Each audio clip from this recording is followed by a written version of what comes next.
നമസ്കാരം. ഹൈക്കോടതി പച്ചക്കൊടി കാട്ടിയിട്ടും ലണ്ടനിൽ ഓടാൻ പറ്റുമോ എന്ന ആശങ്കയിലാണ് PU ചിത്ര. അത്ലറ്റിക് ഫെഡറേഷന്റേതാണ് അന്തിമ തീരുമാനമെന്ന് പറഞ്ഞൊഴിഞ്ഞ കേന്ദ്രം പക്ഷേ ഇപ്പോൾ ചുവടുമാറ്റിയിരിക്കുന്നു. കോടതി ഉത്തരവ് അനുസരിക്കാൻ അത്ലറ്റിക് ഫെഡറേഷന് ബാധ്യത ഉണ്ട് എന്നാണ് കേന്ദ്ര കായിക മന്ത്രി വിജയ് ഗോയൽ പറഞ്ഞിരിക്കുന്നത്. ചിത്രയെ പങ്കെടുപ്പിക്കണമെന്ന് കേന്ദ്രം ഫെഡറേഷൻ പ്രസിഡന്റ് അതിൽ സുമരിവാലയ്ക്ക് കർശന നിർദ്ദേശം നൽകിയിരിക്കുന്നു. ഇല്ലായ്മകൾക്ക് നടുവിൽ നിന്ന് സ്കൂൾ മീറ്റുകളിലും ഏഷ്യൻ അത്ലറ്റിക് മീറ്റിലും വിസ്മയ പ്രകടനം കാഴ്ചവെച്ച ചിത്ര ഒരു പുതിയ അധ്യായത്തിന് ഏതായാലും തുടക്കം കുറിച്ചിരിക്കുന്നു.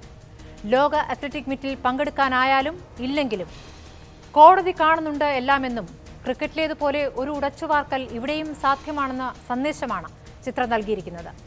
അത്ലറ്റിക് ഫെഡറേഷന്റെ സെലക്ഷൻ മാനദണ്ഡങ്ങൾ കാലോചിതമായി പരിഹരിക്കേണ്ടേ എന്ന സംശയം വരുമ്പോൾ സൂപ്പർ പ്രൈം ടൈം ചോദിക്കുന്ന 6 ചോദ്യങ്ങൾ ഇവയാണ്. 1. PU ചിത്രയെ ലോക അത്ലറ്റിക് മീറ്റിൽ പങ്കെടുപ്പിക്കണമെന്ന് കേന്ദ്രം കൂടി പറയുമ്പോൾ ചിത്രയുടെ സാധ്യത കൂടിയില്ലേ? 2. ഫെഡറേഷന്റെ മാനദണ്ഡങ്ങൾ എല്ലാ താരങ്ങൾക്കും ബാധകമാക്കാഞ്ഞത് എന്തുകൊണ്ട്? 3. ചിത്രയുടേത് സ്ഥിരതയുള്ള പ്രകടനമല്ല എന്ന വാദം നിലനിൽക്കുന്നതോ? 4. PT ഉഷയ്ക്കും അഞ്ജു ബോബി ജോർജിനും ഗൂഢലക്ഷ്യങ്ങളെന്ന സംസ്ഥാന കായിക മന്ത്രിയുടെ ആരോപണം ശരിയോ? 5. അത്ലറ്റിക് ഫെഡറേഷനോട് കൊമ്പുകോർത്ത ചിത്രയുടെ കായിക ഭാവി തുലാസിലാകുമോ? 6.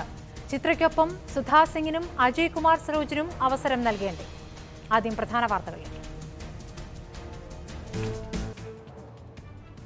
ചിത്രയോട് വിചിത്ര നിലപാടോ ചർച്ചയിൽ കായികമന്ത്രി AC Moideen, Kerala athletic association secretary PI Babu, മുൻ സ്പോർട്സ് കൗൺസിൽ പ്രസിഡന്റും ഇന്ത്യൻ താരവുമായ പത്മിനി തോമസ്, മാതൃഭൂമി പ്രതിനിധി K വിശ്വനാഥ് എന്നിവരാണ് ചർച്ചയിൽ. PU ചിത്രയും കോച്ച് NS സജിനും അല്പസമയത്തിനകം ചർച്ചയിൽ പങ്കുചേരുകയും ചെയ്യും. ആദ്യം ഇടവേള.